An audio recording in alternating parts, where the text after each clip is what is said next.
Welcome to the Invite Health podcast, where our degreed healthcare professionals are excited to offer you the most important health and wellness information you need to make informed choices about your health. You can learn more about the products discussed in each of these episodes and all that Invite Health has to offer at www.invitehealth.com/podcast. First-time customers can use promo code podcast at checkout for an additional 15% off your first purchase. Let's get started.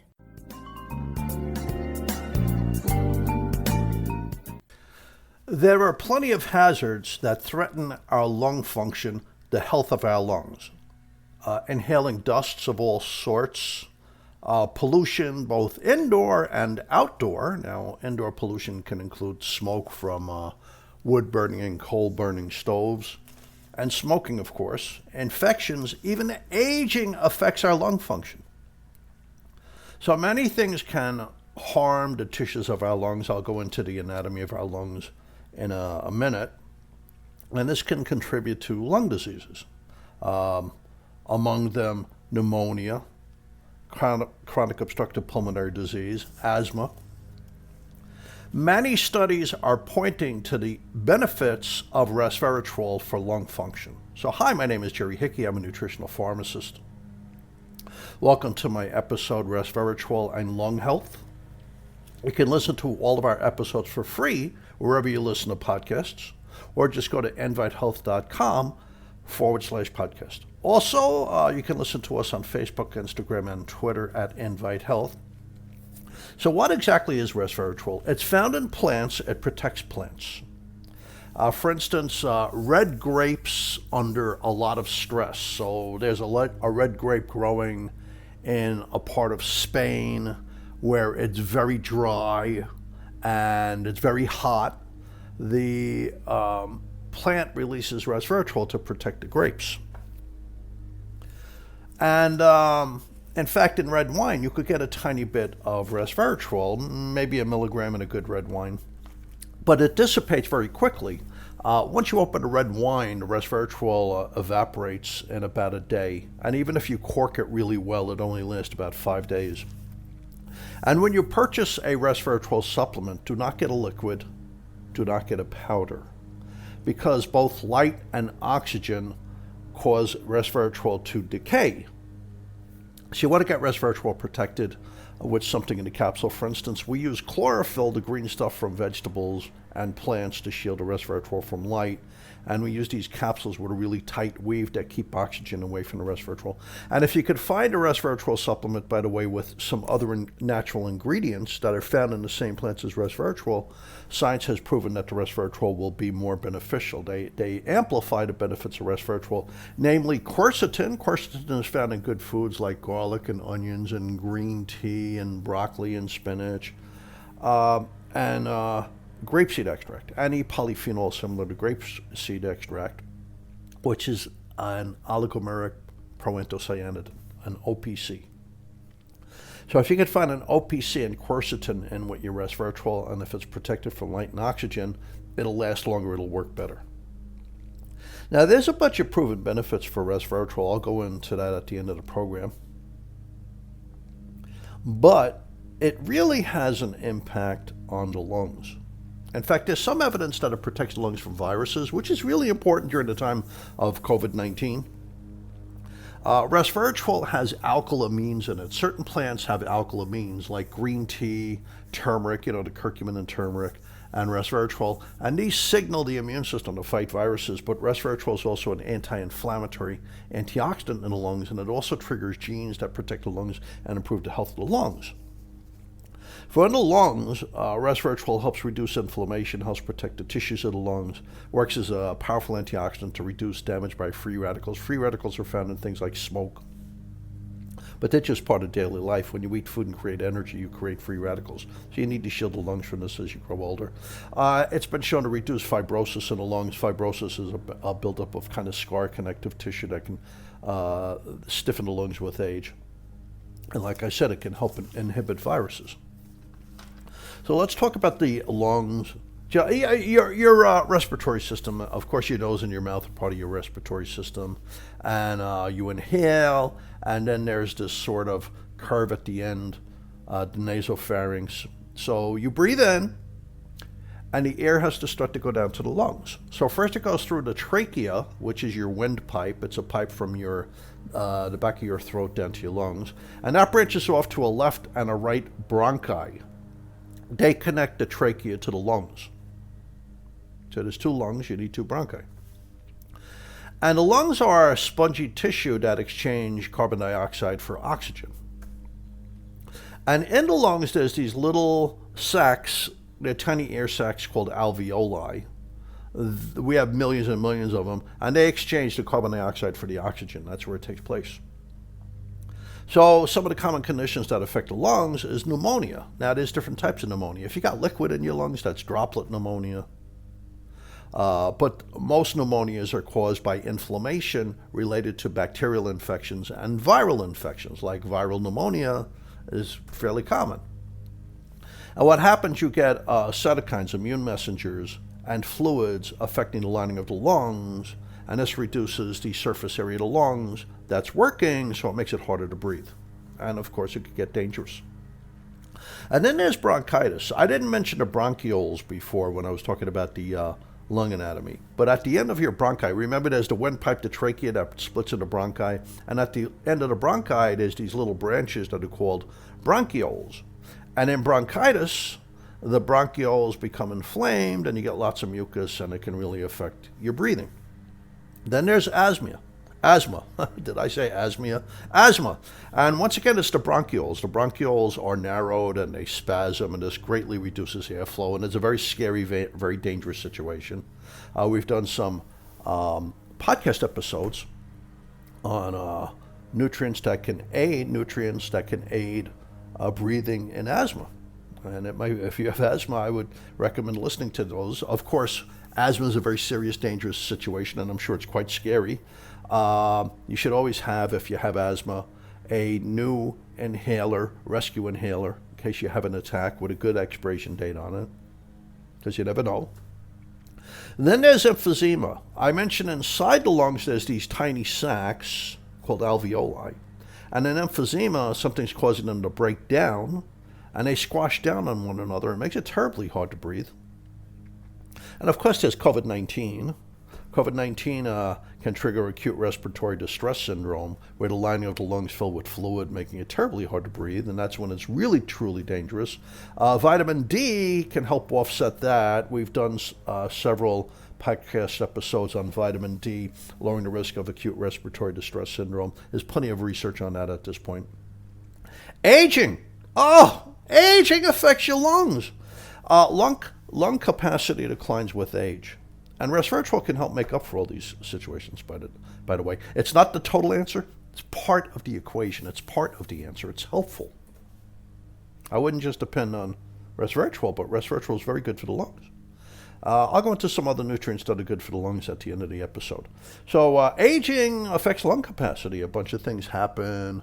The diaphragm muscle, there's no muscles in the lungs. You have a muscle called a diaphragm that helps you breathe. It pushes your lungs up and helps you breathe, helps you exhale, and then the lungs drop and you inhale again. The diaphragm weakens, nerves weaken, the tissues in the lungs weaken. It's all not good. So I take resveratrol every day to actually counter a lot of things that go wrong with aging in the brain, believe it or not, in the back of the eyes, in the heart, and in the lungs. But it's also good for your bones. We'll go into it. Exercise is always good for your breathing capacity, maintaining a good body weight. If you're overweight, it makes it harder to breathe. Avoiding smoking, obviously. Smoking is terrible for the lungs. Try to avoid pollution if it's possible. Both indoor and outdoor pollution are terrible for the lungs. And I would take resveratrol. I would definitely add some resveratrol, about 200 milligrams a day, because that's the dosage that's great for the brain and memory also. So the Department of Infectious Diseases, the University of Rome, Sapienza, they do a lot of great research. They're coming out with research all the time. They said resveratrol is a promising antiviral agent. Well, that's true. I mean, plants release resveratrol to help protect them from infections, as well as help protect them from stress, environmental stress. So resveratrol has some antibacterial, antiviral, and antifungal activities. So they said that at the University of Rome in Sapienza, resveratrol has activities that can affect viruses that are bad for the lungs, like SARS-CoV-2, the COVID-19 infection, influenza, the flu, respiratory syncytial virus. It can help prevent lung damage. I mean, it really is terribly, terribly important. So the University of Rome at Sapienza, they published a study in the journal Antiviral Research from their Department of Infectious Diseases. The rhinovirus, it often triggers asthma attacks, and it creates attacks in people with chronic obstructive pulmonary disease. And there's no immunization against the rhinovirus. That's a common cold virus. Well, resveratrol inhibits many viruses, including the rhinovirus and, to a degree, coronaviruses. It weakens them. But in human rhinoviruses, resveratrol seems to have a pretty powerful activity. It reduces the inflammation triggered by the common cold virus. So that's not a bad thing. I mean, it's not the answer, but it's helpful. So the University of Catania is also in Italy. I've read many studies from the University of Catania, just like I've read many studies from the University of Rome and Sapienza. Very good quality studies, non-biased, very, very legitimate studies. And the doctors reviewed the research pertaining to resveratrol, lung health, and lung disease, including chronic obstructive pulmonary diseases like emphysema, asthma, lung fibrosis. Lung fibrosis is scar tissue buildup in the lungs, and it's terrible, and it can happen to anybody as we age. And they said resveratrol has benefits as a therapeutic agent. So we're not just talking about prevention here, we're talking about treatment.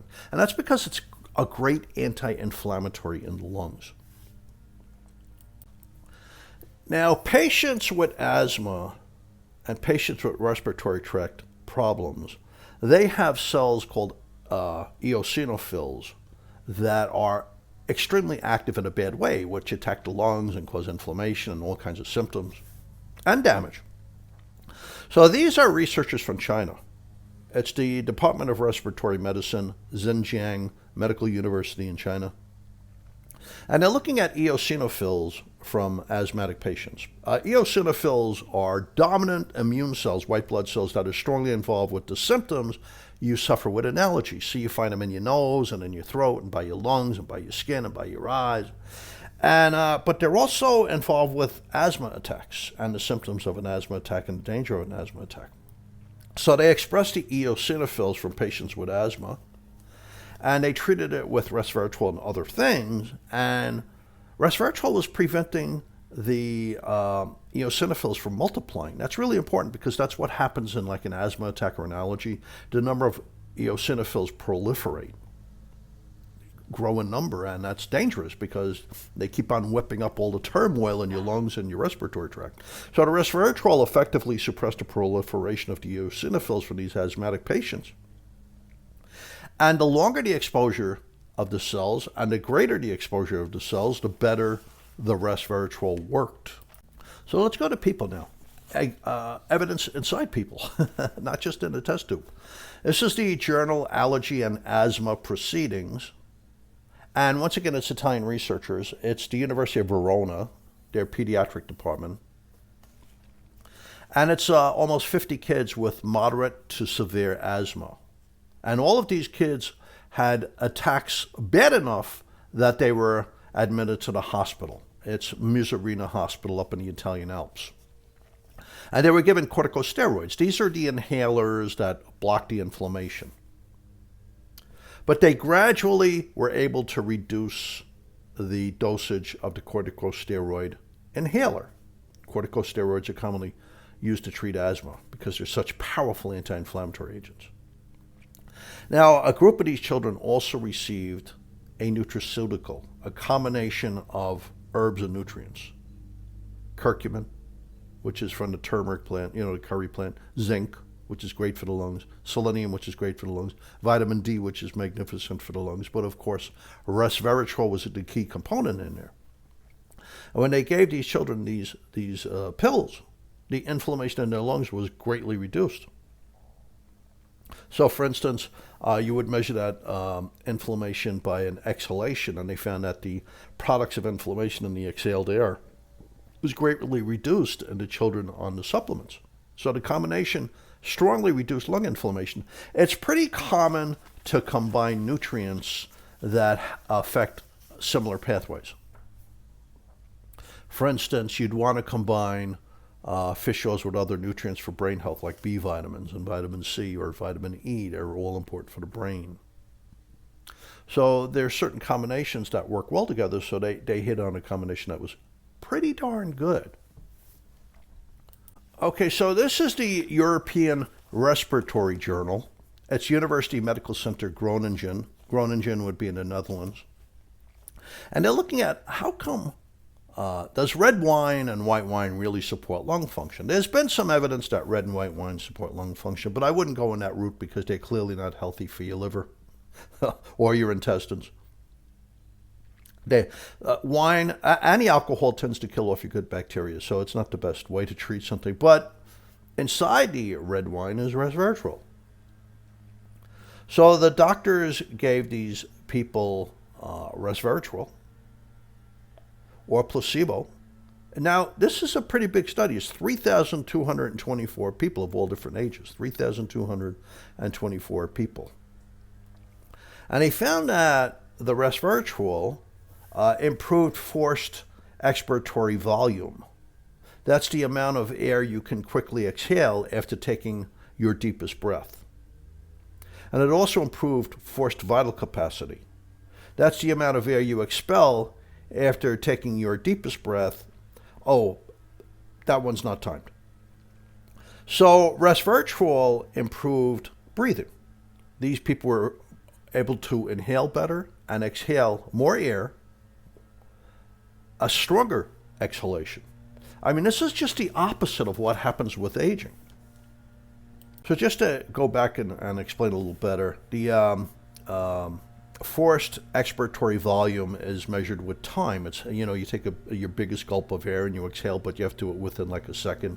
Where the forced vital capacity, it's just how much can you exhale after a deep breath. But they both improved with resveratrol. That's what we're looking for. Now, there's a lot of evidence that resveratrol lowers the risk of lung cancer. So that's important if you're exposed to a lot of pollution. That's important if you're exposed to secondhand smoke. So this is the University of California at Merced. It's a team of researchers from California. And they're looking into, is there truly evidence that resveratrol helps prevent lung cancer? So they said before tumors grow in the lungs, there's a buildup of toxic free radicals. Free radicals are generated in abundance.